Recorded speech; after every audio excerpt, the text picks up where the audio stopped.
The bargain hunting days of the reserve list are back, and these are cards you should be watching.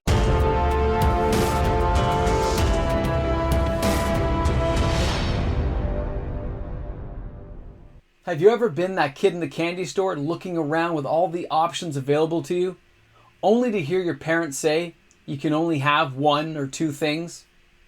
You get sad and depressed and you realize, wait, my parents said I can have one or two things, so you are going to buy something.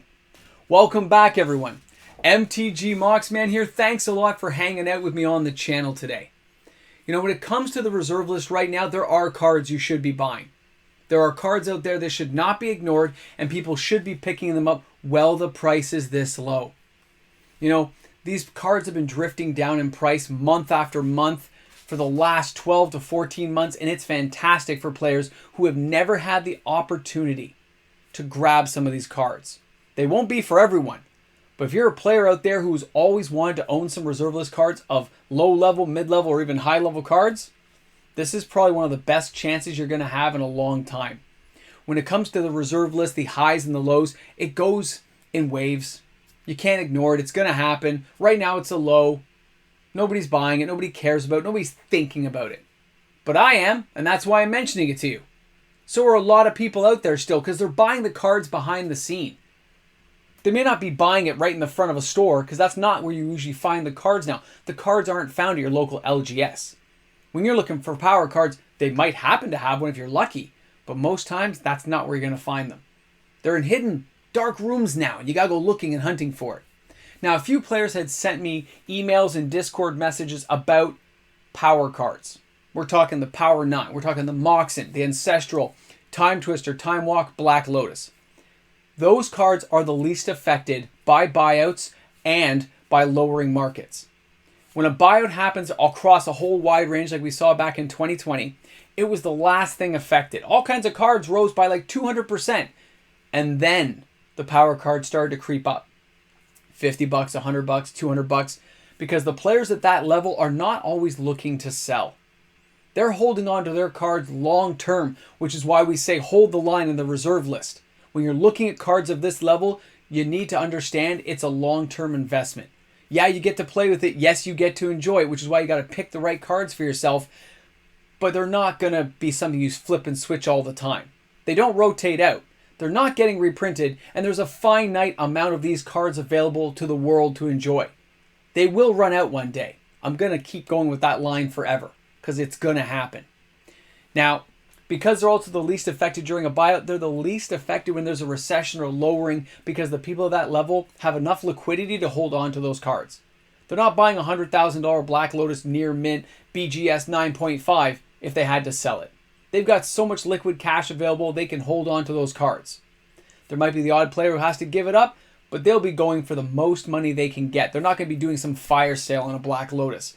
If it's too good to be true, it is. So for those who are asking, if this is a card you're trying to get hold of, any of these cards, you're going to have to pay the piper. You're going to have to buy the card, get it from somebody reputable, and look for it. Make sure you do your research. You can ask me questions. There's a lot of YouTube content creators out there with a lot of good videos and info on this kind of stuff. So remember to look that stuff up. Now, I have a good selection of cards to share with everyone today. Can't wait to get into it. We're going to have some fun. I'm looking forward to seeing everyone's comments, because these kind of things come around where I say these are cards you should be buying, and people like freak out and say, no, the reserve list, Yeah, I get it. The sky's falling, the world's ending, nothing's going to change. I'm still going to keep buying reserve lists each and every month, because the reserve list is awesome. You got to hold on to it and enjoy those cards. Ready, guys? Let's get to this. Let's have some fun. Looking forward to seeing those comments. So the first card we're starting out with today is the Island of Wak Wak, and that's from Arabian Nights. You can see that market price is quite high, the average in the market being around $775 all the way up to about $800 US. But that's, when you're looking at those near mint copies, you're thinking collector investor level, BGS rated, PSA. Forget all that. If you want a real card to play with, if you want this card to come into a deck that you own, you can find heavily played copies, guys. You can look around, save yourself a lot of money, because when the cards are kind of beat up and roughed up, you're going to save, 50 cents on the dollar. Where I can find this card locally for $350 Canadian right now. It is heavily played, but it still looks pretty nice. So there are available options out there if it's a card you've always wanted to have.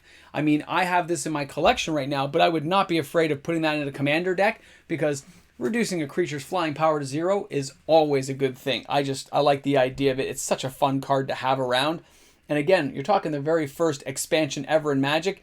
It's kind of a big deal. Now, when we're talking about the Candelabra of Tawnos, this is another amazing card that has had highs of up to $2,000. This was a really expensive card US. But before 2021, back in 2020, this card was still $300, $400 depending, and that was Canadian prices. I could find it locally at like 401 Games, had like 5 or 6 copies in stock. And it went super high, and it's been slowly trending down. This is considered one of those top tier cards that people get for their collections. When you're looking at this, you're recognizing the Candelabra of Tawnos is an amazing generic artifact. Like, it's 1 casting cost to put the thing out. It taps and untaps lands. You can untap specialty lands. Like, we had a lot of fun using this with like Tolarian Academy and stuff, because we were playing kitchen table Magic. It is an epic card to add to your collection. And again, when you see that price dipping down, we're looking at, 30% off now, and that's for a near mint copy. Again, if you're not a collector, investor, flipper right now, you just want a real copy for your deck, you can find this for about half that price if you shop around. Look around to see for a heavily played copy at an LGS, maybe a TCG player, an eBay type thing. Maybe you can make some kind of negotiation, best offer. I love the idea of that card. It's one of those cards, after you have it, you just never get rid of it. You hold on to it forever. All right, now our next card is going to be Mirror Universe. This is a card that I personally had a hard time accepting that it went to this level. I remember it being a $50 to $100 card for the longest time. And then when I finally got into doing YouTube, I saw how far this card had come already. I'm like, this card's $200? Really? And you realize that it really is an amazing card. Being able to switch life totals on a card like this is pretty amazing. Right? And when you're playing now in formats like Commander, where that kind of negotiation can take place, you can mess a lot of people up if you can keep this thing on the board or find ways of bringing it back. The average price is like $5.39. Again, we're talking that's a near mint copy. The market price, though, says $7.39. Locally, for a heavily played copy, $350. I think it's 401 Games that I saw it at for $350. Like there, €367. That's a lot of cash, guys. But if you just want that play copy, the one to use and actually have for your collection, it's a great way. It's a great option of saving some mega dollars on products like this. Because you're not always after the near mint. I just care about copies I can play with. Now, City of Shadows, ever since Alpha Investments and a channel like myself let people know, this card's really come around. It's not like it's a $40, $50, $20 card anymore. It has been going down in price. It has been falling ever since those videos went out. People have had their appetite whet and they let things go dry. They're like, I don't really care about this card. Let it sink. It doesn't bother me. $129 when this thing was over $200 for a while. So again, that dip I'm talking about is actual savings, because if it reached $200 now, it can reach $200 again. It's just the way the card is. And where it says, sacrifice one of your creatures, but remove it from the game instead of placing it in your graveyard. I still use this with tokens right now. This is in my Throw Bowl deck. I use it to eliminate my tokens, build up the mana supply on this so I can do really nasty things to you with spells later on. Because it says, add X colorless mana to your mana pool, where X is the number of counters on City of Shadow. There's great ways of pumping this card out. And if they do have land destruction, this makes it a prime target, which is always a good thing when there's other lands you may care about a little bit more. Now our next card, again, here's Thawing Glaciers. Now this is from Alliances. We're talking a little bit more old school, right? But a fun card to have around because it lets you cycle through your deck now to get a lot of land. Now when I looked at this card years ago, I didn't really think much of it. I didn't use it in any decks. I do put it in decks now though. The average price being $25. This thing was like $60. It's 50% off right now. And there's a gorgeous promo version of this card that really can't be ignored. Yes, it costs a lot more, but even it's come down in price a little bit. Guys, cards like this will go back up. Mana-based cards, they have that elasticity that when people recognize how great they are again, or another new break comes and how to use the card, it's really great. Now this one says, search your library for a basic land card, put it into play tapped. This does not count towards your 1 land per turn limit. Shuffle your library afterwards. At the end of turn, return Thawing Glaciers to its owner's hand. So yeah, you got to pick it up, and it's every other turn you're using it type thing because it comes into play tapped. But there are lots of things that can make your lands untapped. Don't forget that little hint there in case you were thinking about it. It's such a fun card to have around. Now, this one I'm mentioning because it's been that crazy up and down. Hivis of the Scale from Mirage has had massive buyouts in the last 4 weeks with all the dragon decks being created. I myself have bought a couple for my son's, fledgling little commander deck he's building with dragons. This is not the time to buy this card. Okay? As much as I think these are cards to be bought, let this one fall back down. This price will not hold on its first buyout of this level of like hundreds and hundreds of copies. Give this one 90 days. Let it drift back down to earth. It probably will fall a little bit faster than people expect. If you have to have a copy, you can buy a played or heavily played copy for $5-6. I guess I can't fault anyone for doing that. But I like getting near mint copies of lower end reserve list cards. Being able to steal people's dragons is always a good thing, but I think it can wait. Whereas, a card like Zirian of the Claw, when you look at him, that value holds a lot stronger. Hivis is new to this kind of buyout. I just don't see this card holding into that same level right now. I think we can wait for this one to dip down and see what happens later on. Okay, Lion's Eye Diamond. This one does not normally make my roster of cards. But I have to admit the price is kind of trending down, makes it more attractive because it doesn't normally dip in price at all. It has stayed high for so long that when I saw some local cards going for around $500 Canadian, I have to put it out there so people are aware of it and say, you know what? This guy's got some use. Now, I opened this at the tournament back in the day. It was in one of the booster box things. Not booster box, what do you call it? The tournament decks, the sealed decks we used to get back then. I remember getting it in there. I thought it was useless because, it's a 0 casting cost artifact. Sacrifice Lion's Eye Diamond, discard your hand, and add 3 mana. But if we have no cards in our hand, what difference does it make if I add 3 mana, right? That's what we thought maybe for Shivan Dragon and stuff like that. It really didn't have a use for us, which is why it stayed worthless for so long. It's later on when you realized you wanted things to go to your graveyard, you wanted to do funky stuff, or you would cast a spell like, Yawgmoth's Will, and then you'd sack this to the graveyard and add more mana. Then we started realizing it, but it was a lot later.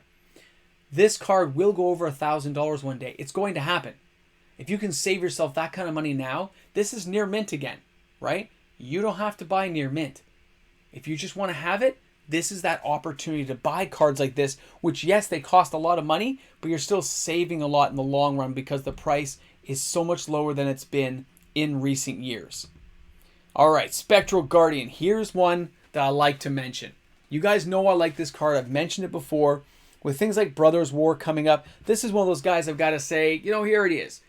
2 white, 2 generic, but as long as he is untapped, non-creature artifacts cannot be the target of spells or effects. I have messed up many of my friends by having things like Time Vault in the battlefield, but with a Spectral Guardian, Guardian Beast, duo messing people up. It is hilarious to see it go, because then they have to deal with multiple opponents. This card's $2-3. Okay? Even if you're not super fond of cards like this, you have to admit, spending $5-6 to get a couple of copies, $10 US to get a playset of 4 near mint copies is something you should be paying attention to. Cards like this have been as high as $20 now. When these cards and all the near mint ones are gone, and then you're down to the light played, the moderate, the heavy, over the next few decades, cards like this will go up in value. There is some value in the card. It can be played. I do use it in a white commander deck.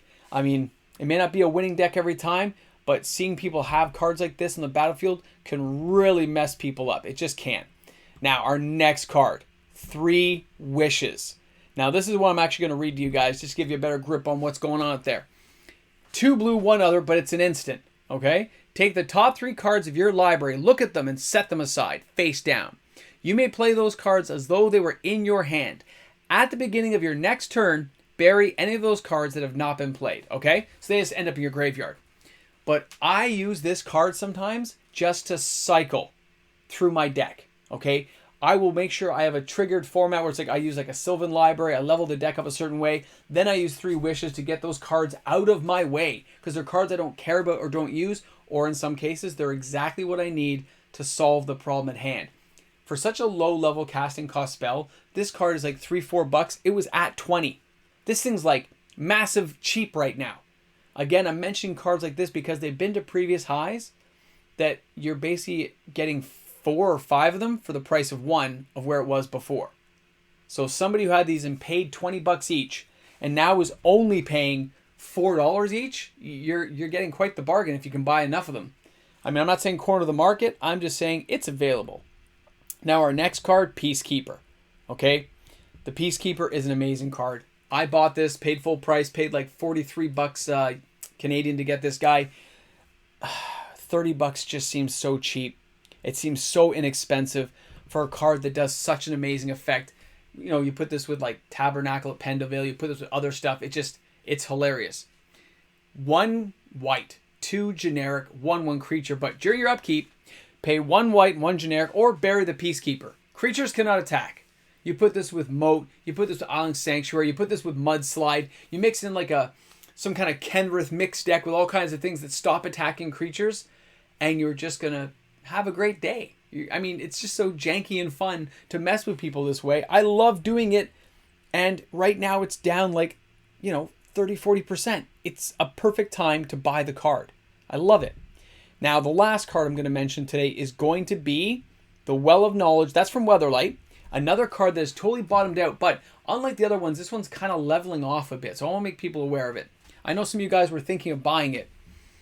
It's not really going to go down too much further right for the moment. It's going to stay this way for another month or two, and then it'll have its next up or down. Probably down if you can wait that long.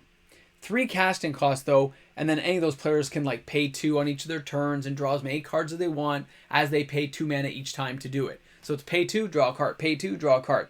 But you can only do this, right, during your draw phase. So keep that in mind, okay? I do like it, though. It's a great card. Fun in Commander, super hug friend deck. People may want to leave you alone for a while as you set yourself up. It's just one of those cards you go, yeah, this has some uses. We've got some stuff going on that really can't be ignored, and it's less than $10 a card. So there you have it. Some great cards at very affordable prices, even some higher end cards. Yeah, it takes some saving to get those cards. I didn't say it would be easy, but they are way more affordable than they've been in a very long time if you're that type of player looking for these cards. Thanks a lot for hanging out with me on the channel today. I can't wait to see what you guys say and see what happens tomorrow. We'll have another video coming your way. I'll talk to you guys then.